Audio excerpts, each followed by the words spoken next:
रत्नागिरी शहरामध्ये MIDCच्या मार्फत, नगरविकासच्या मार्फत आणि अन्य राज्यस्तरीय निधीमधनं जी काही कामं, विकास कामं झालेली आहेत त्याच्या आज भूमिपूजन रत्नागिरी शहरामध्ये होत आहेत.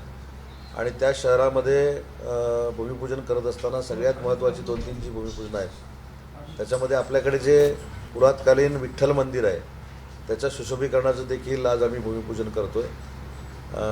महाराष्ट्रातलं पहिलं अंडरआर्म क्रिकेटचं स्टेडियम आपण रत्नागिरीमध्ये बांधतो आहे, त्याचं भूमिपूजन आज आम्ही करणार आहोत. स्मार्ट सिटी म्हणून जी काही कामं मंजूर झालेली आहेत रत्नागिरीमध्ये त्याचं देखील आम्ही भूमिपूजन करणार आहोत. आणि पावसामुळे रस्त्याला जे खड्डे पडलेले आहेत त्या खड्ड्यावर देखील उपाययोजना करण्याचा निर्णय जो नगरपालिकेने घेतलेला आहे त्याचा देखील आढावा मी आज रत्नागिरीच्या दौऱ्यामध्ये घेणार आहे. राजकीय संजय राऊतांनी अमित शहांना पत्र लिहिलेलं आहे. भाजपच्या नव्या कार्यालयासाठी भाजप मंडळींनी गैरवापर करून ताबा मिळवला. मी पालिकेच्या निवासी उद्दिष्टासाठी राखीव असलेला भूखंड 11 दिवसात भाजपने पदरात पडला असा आरोप केला. भारतीय जनता पक्षाचं कार्यालय होत असताना आणि त्याचं भूमिपूजन होत असताना त्याच्यावर जर टीका केली नाही तर लोकांना आश्चर्य वाटेल म्हणून हे पत्र दिलेलं आहे. देवेंद्रजींच्या नेतृत्वाखाली सरकार हे अतिशय नियमामध्ये चाललेलं आहे. त्याच्यामुळं कुठेही भाजपाला फेवर करण्यासाठी कुठेही महानगरपालिकेनं असा निर्णय घेतलेला नाही. परंतु एखादी चांगली गोष्ट घडत असताना, एखादा पक्षाची वास्तू निर्माण होत असताना जर आपण बोललो नाही तर कदाचित कमीपणा ठरू शकतो. यासाठी हे पत्र दिलेलं आहे. या पत्रामध्ये काही तथ्य असेल असं मला वाटत नाही.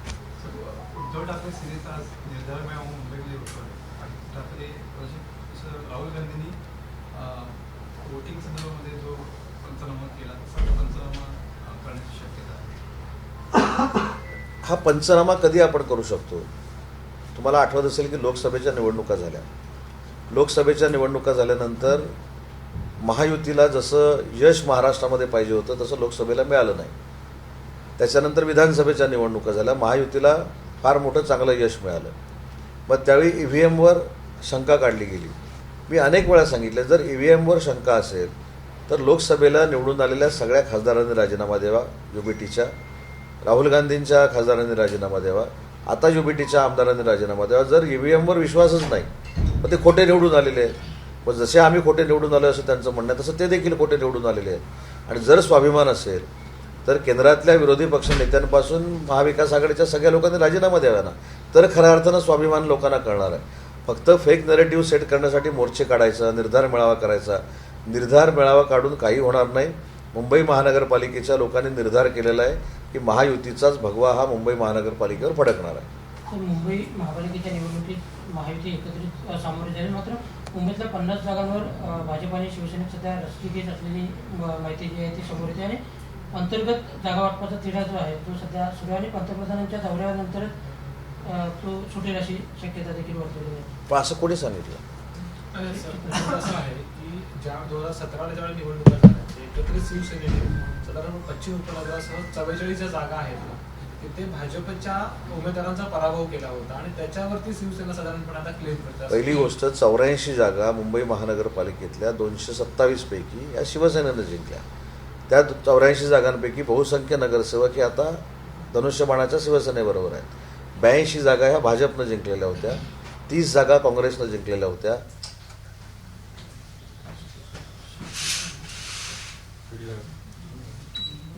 जागा या काँग्रेसनं जिंकलेल्या होत्या. काही जागा NCPनं जिंकल्या होत्या.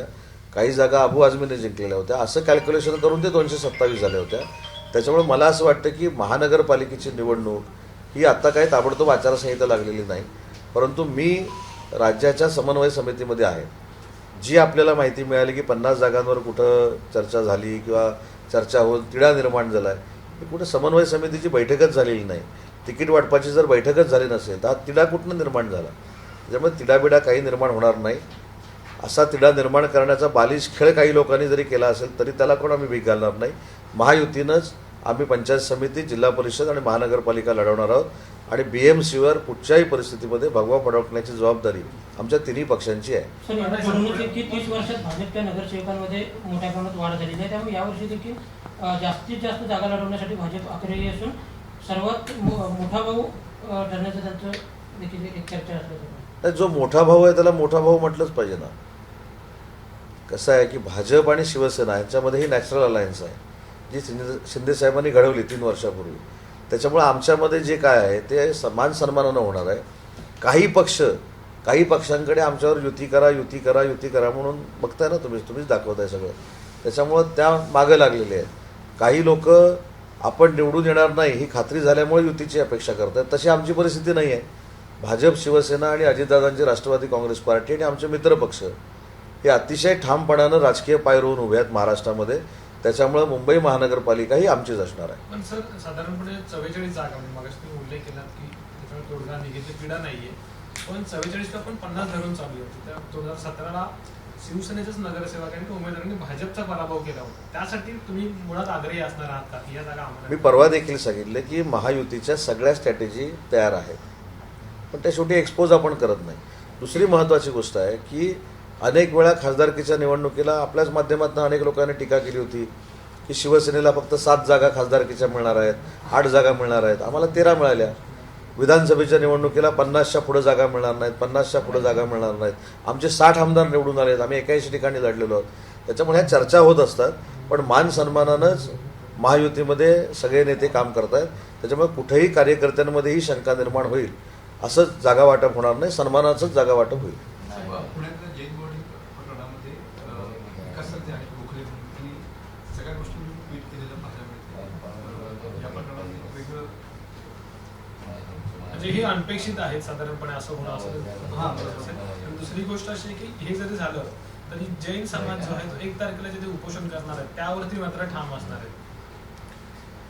या बाबतीत मला कालची जी माहिती आहे, काल मी पुण्यामध्ये होतो, कालची जी मला माहिती आहे की माननीय उपमुख्यमंत्री एकनाथ शिंदे साहेबांनी रवींद्र धंगेकर जे आहेत त्यांच्याशी देखील चर्चा केलेली आहे.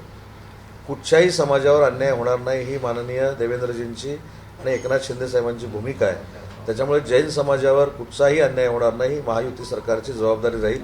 त्याच्याबद्दल काही दुमत असण्याचं काही कारण नाही. पण त्याच्यातनं गोखले बाजूला झाले असं तुमचं म्हणणं आहे का? ते का झाले त्यांच्याशी बोलावं लागेल. पण याच्यामध्ये जे राजकीय वातावरण निर्माण करण्याचा प्रयत्न केला जातोय या बाबतीमध्ये जे काही गैरसमज असतील ते 2 दिवसामध्ये शिंदे साहेबांच्या नेतृत्वाखाली दूर होतील आणि महायुती म्हणून एक संघपणानं आम्ही पुण्यामध्ये देखील निवडणुकीला सामोरं जाऊ. रवींद्र धंगेकरांनी असं स्टेटमेंट दिलं की सत्ता जर अन्यायविरुद्ध असेल तर सत्तेला आम्ही आव्हान देतो. थेट इशारा त्यांनी चंद्रकांत पाटलांना दिलेला पाहायला मिळतो. आत्ताच मी त्यांच्याशी बोललो टेलिफोनवर. ते म्हणाले की माझ्याकडनं असं काही स्टेटमेंट गेलेलं नाही आहे. तर मी परत त्यांच्याशी एकदा बोलेन. काल शिंदेसाहेब देखील त्यांच्याशी सविस्तर बोललेले आहेत. आमची सगळ्यांची भूमिका हीच आहे की एखाद्याच्या वक्तव्यामुळं, एखाद्याच्या वागण्यामुळं, एखाद्याच्या बोलण्यामुळं महायुतीवर कुठेही परिणाम होता कामा नये, महायुतीमध्ये मिठाचा गाडा पडता कामा नये, ही आमची सगळ्यांची भूमिका आहे. आज जर त्यांचं काही परत गैरसमज झाला असेल रवींद्र धंगेकरांचा तर मी आज पुन्हा त्यांच्याशी एकदा बोलेन. परंतु साहेबांनी त्यांना ज्या काही सूचना करायच्या त्या काल आळंदीच्या कार्यक्रमामध्ये केलेल्या आहेत. नाही, मी आताच त्यांच्याशी बोललो की बाबा अशा पद्धतीची काही स्टेटमेंट शहासाहेबांबद्दलची का तुम्ही केली का?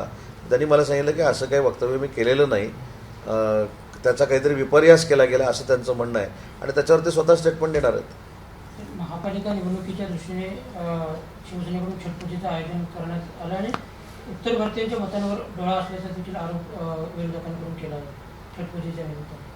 त्यामुळे सगळ्या जाती धर्मांना बरोबर घेऊन का काम करायचं नाही मला हे लॉजिकच कळत नाही काही लोकांचं. ज्यावेळी विधानसभेला युबीटीला मुस्लिम समाजाची मतं लागली त्यावेळी त्यांच्यापर्यंत जाण्याचं काम युबीटीने केलं ना की नाही केलं? आता त्यांना वाऱ्यावर सोडून द्या किंवा युबीटी असं म्हणतच नाही की मुस्लिम समाजाचं आम्हाला मतदान झालं. ह्याचा अभ्यास देखील मुस्लिम समाजाने केला पाहिजे. मुस्लिम समाजाचा फायदा करून त्यांनी घेतला. तसं महाराष्ट्रामध्ये राहणारे सगळे जाती धर्म आहेत ते जर महाराष्ट्रावर प्रेम करत असतील, देशावर प्रेम करत असतील तर त्यांच्यासाठी आध्यात्मिक कार्यक्रम करणं हे काही चुकीचं नाही. मुख्य निवडणूक आयोगाच्या विभागांचा पत्रकार परिषद आहे. कदाचित ते बोगस मतदान या संदर्भात भाष्य होऊ शकेल. कदाचित निवडणुकांच्या संदर्भात सुद्धा नाही, आधी पत्रकार परिषद होऊ दे. कारण त्याच्यावर 2 महत्त्वाच्या गोष्टी आहेत की मतदार यादी पूर्ण करण्याची तारीख ही बहुतेक 7 तारीख आहे. 7 तारीख आहे. त्याच्याबद्दल काही सूचना असतील, कदाचित निवडणुका जाहीर होणार असतील, मला माहीत नाही. पत्रकार परिषद झाल्यानंतरच त्याच्यावर बोलणं योग्य ठरणार आहे की निवडणूक आयोग काय नक्की निर्णय घेत आहे. एबीपी माझा, उघडा डोळे बघा नीट.